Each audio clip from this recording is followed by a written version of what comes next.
good there. We'll take the first knock on by you, okay? Jack was good there. Take the first knock on. Just come down the ground. Very ball, you knocked it on here, then he's Jack was there. So we'll come back. It's a scrum right by me. Hook is on me every time and I'll move. The club was sort of a bit of an idea between me and Fabio, one of the other sort of co-founders. Joanne was there after week 1, I think, in 2017. So I played for Glamorgan Wanderers right through my sort of minis and junior days, which is just up the road, but that was no more. So sort of just sat there and thought we should be playing rugby. Obviously we've had the senior team for years, so just thought we just give it a go. We set up a Facebook page, Caerau Ely Minis and Juniors Rugby. We had our first session with about 8 or 9 kids from a range of 3 to 10, I think. 2 balls and a little pack of cones, and away we went. The aim first, I suppose, was just to play some rugby, you know, and then, like I said, we had 8 or 9 kids, and then a couple more come, and then it was 20, then it was 30, and then you sort of start finding out bits of background of different kids and different needs, and what sort of background some of the kids and families are having, and you realise then how important having somewhere like Caerau Ely Rugby Club is, or just being that sort of hub, of just well-being hub of just coming down playing rugby. So I think it's changed, like even probably monthly really. From the first 6 months, we probably changed what we were doing every month. So the first one was just, get a couple of rugby balls, have a run around, blow some whistles, and kids just have some fun and enjoy themselves. But, you know, as time's gone on, the sort of role that the club is now playing in a community as special as ours, is just vast. Like, some of the kids are still coming down just to play rugby. Some of the kids are coming down fleeing, you know, domestic abuse.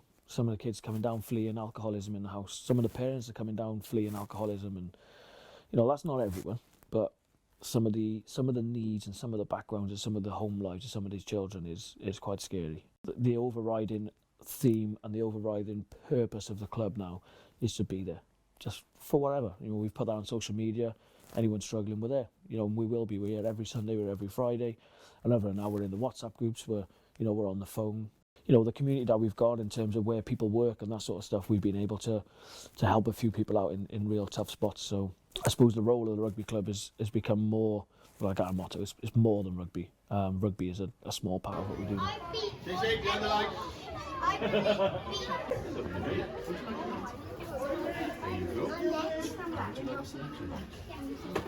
My little elf friend will give you a selection box.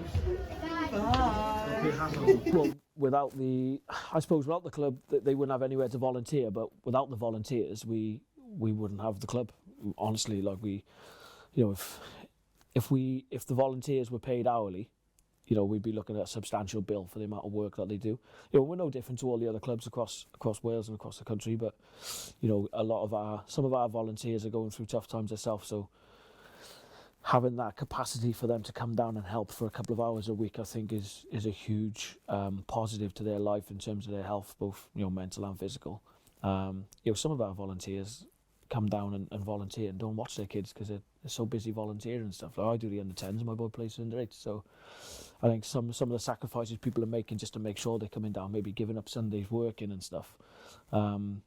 Yeah, they're the life and blood. Although you'll hear it everywhere, won't you? But they are the life and blood of any club. No, you're not just ours. We're no special like that. Somebody's coming today with a load of corn from Costa. They've donated, haven't they? Oh, thank you, love. One of the dads from our sevens has given us a massive bag of those. Nice. We're just coming up due to buy all that as well, the tea again. So you'll be back in Lee's car now. Nescafe coffee I'm after. So the volunteers we have at the club at the moment are, every team has a minimum of 1 coach, but some have got 5 coaches. So obviously the volunteers are usually senior players or dads, and then every team has now 2 team managers, and they'll split their duties. And then we've got parents who come and help fundraise, work the container on a Sunday.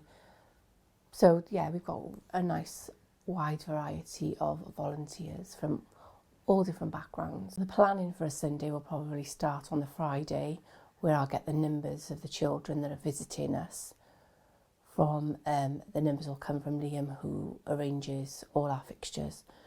So he'll give me the numbers, then I'll know how much food I need to buy to feed every child that attends our fields to play. So then on a Saturday morning, I will go out and I'll try and acquire maybe on average 200 to 250 hot dog rolls and hot dog sausages. Then I try and source refreshments to sell, whatever we're low on. So that's teas, coffees, hot chocolates, crisps, stuff to sell, bacon rolls, which what we use to generate a revenue. And then on a Sunday morning, then I will hit the field at probably 8 a.m. And then down there I met with other volunteers, which are usually husband and wife duo, Norman and Emma, and they're twins. And they're usually the first on scene with me, and then a couple of others arrive, like Vicky, who's our safeguarding officer. Then we'll just empty all my car. We will open up the containers. One was our equipment container, one is the food container, and then literally is then just hooking everything up, getting the hot water on to sell the teas and coffees, all the tins of hot dogs opened and in the warmers, and then just getting ready for the teams to arrive, to be prepared so that we can sell refreshments. So today we've got 230 children visiting Caerau Park. We've got our creche, under 7s up to under 13s and 14, and we've got 2 clubs visiting, which are St Peter's and Penturk, and I think it's Whitehead with the other club that's coming as well, but they're for the older boys. And so we'll feed every child for free today. As you can see, there's all the hot dogs that I have to go out and buy over 3 different shops. We sell teas, coffees, bacon rolls, and that money then pays to feed every child. No child leaves here today without food. And thankfully, as you can see, we've just won our facilities grant from the volunteers. We applied for it to do this container out properly, so it's a fully functioning working kitchen. Just to sustain the rugby for the children in Cardiff and Caerau Ely. So that's what we're doing today. So just getting the wash area ready, all the hot dogs opened, and we're waiting for the generator to be hooked up. So it's really busy 2 hours before all the children arrive. And then the morning just goes on then as as the children finish. We just feed them as they come off the field, and parents will come over and help us with the hot dogs on trays. Tomato sauce, Luca? Yeah, how did you do today? Did you play? Yeah, I scored. Pardon? You scored? Amazing. Well done. Hey, Liv. I scored about 9 tries. 4 tries today. 4 tries? Tomato sauce? Yes, please. That's amazing, Liv. Well done. There we go. Have you already had one? Ethan, would you like tomato sauce? There we go. Tomato sauce. And then we just clean up and pack away, and I usually leave the field any time between 12:30 and 2, all depending on how many visiting sides we have. What is the most rewarding aspect of the club? Are you working with the club? Ooh. Light bulb moments. Me emotional. There's been a few. Knowing that we're not just rugby, and that we have helped families for other things, not just rugby.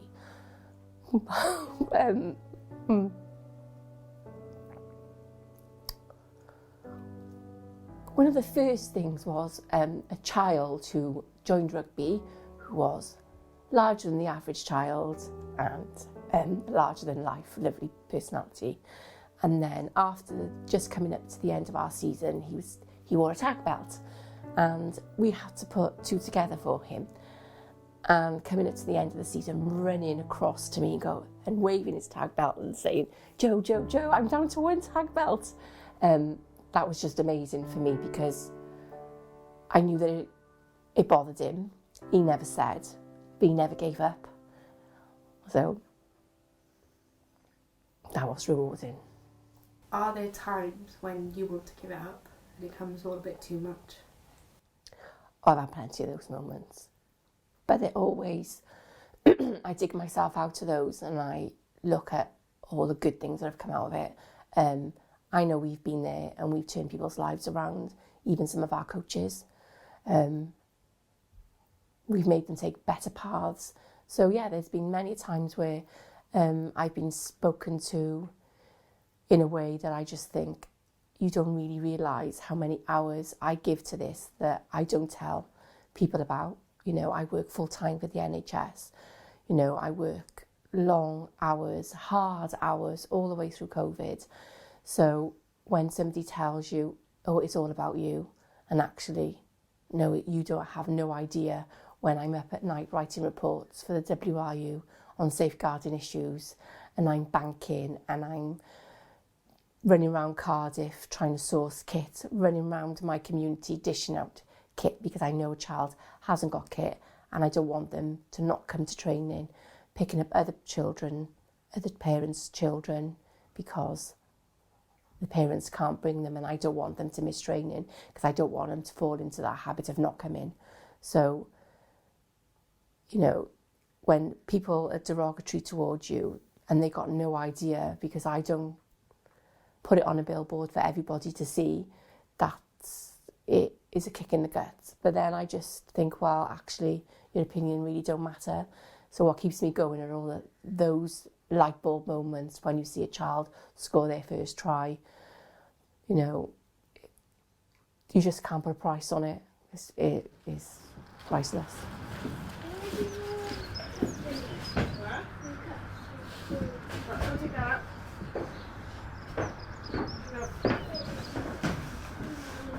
We've got a boot bank, which is the exchange where boots got too small for kids. We can put it back in the locker, grab a new pair, swap it on somebody else from a younger pair.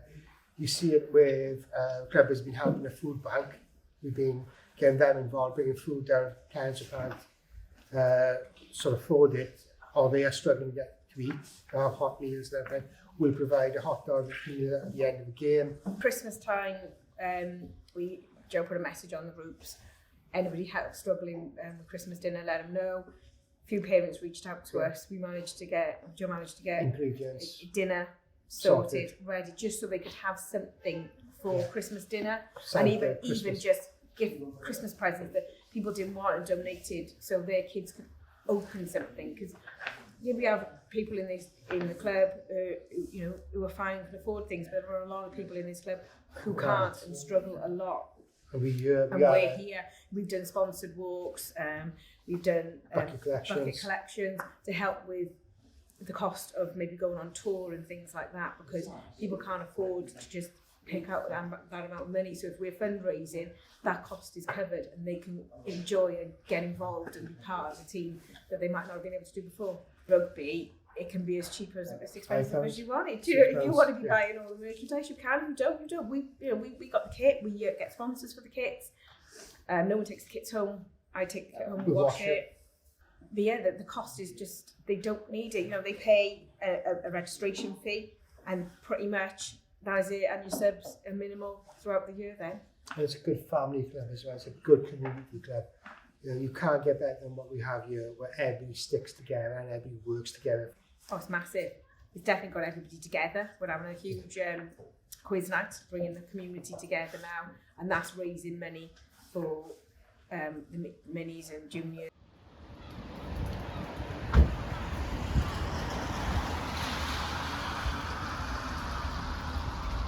Drivers? How many? 2 for me, 2 for Darren. Oh, fab, okay, I can have that, because had I said that, you probably done it. Thanks, Liv. Good luck. So tonight we are holding the Big Cardiff Quiz, which is a fundraiser for the Caerau Ely Mini and Juniors section. And we're going to be, we've sold 50 tables as a sellout, and essentially we just want to raise as much money as possible for the mini and junior section, whether it goes towards equipment, back to the players in terms of other events that we can do for them, like Halloween, Christmas, etc. But essentially we just want to raise as much money as we can for the club. In terms of the volunteers, I mean, we've had volunteers in terms of collecting raffle prizes, volunteers helping to set up today, volunteers helping promote the quiz as well. A lot of the team managers for the mini and junior section have been getting really involved and encouraging their teams as well to sign up and to buy tables, because at the end of the day it all goes back to their children. And yeah, everybody's just really like pulled together, and it wouldn't have been possible without sort of all the volunteers working on this. The community is quite special. So probably 99% of people here tonight have never even met Peter Thomas, but through sport and through rugby and through friends and family and stuff, it helped us connect.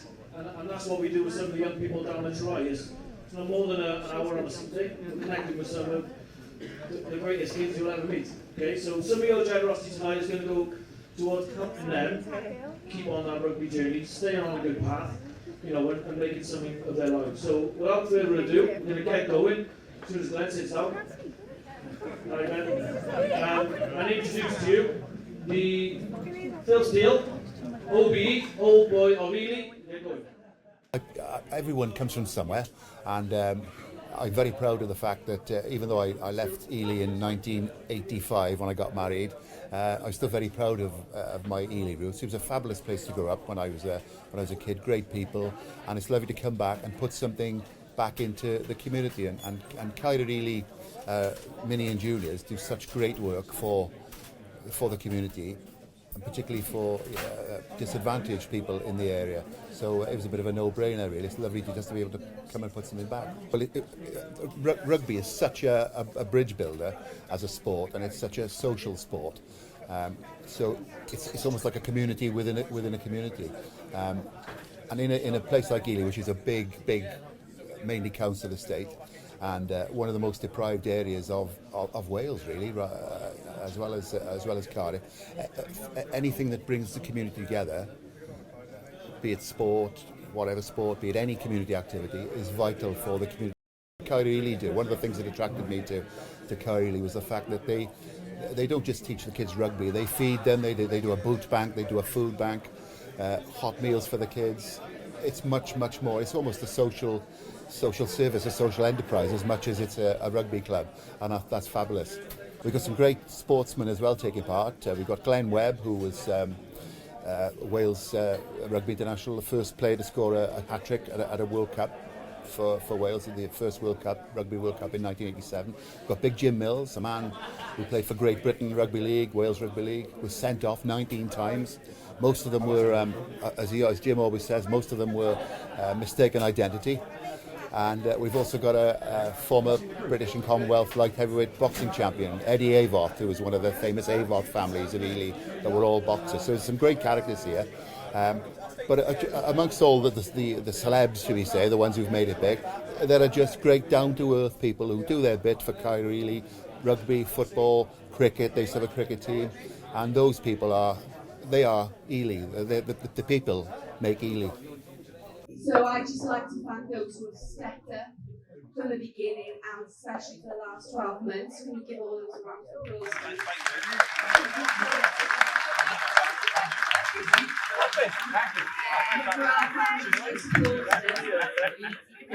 Conversations, you and I, that have actually just gone right up to and we don't do it. And we've got our own history, and that's what it's about. It's just about making the children they are our future. And all I'd like to say to you is that grand total tonight is more than I've ever expected.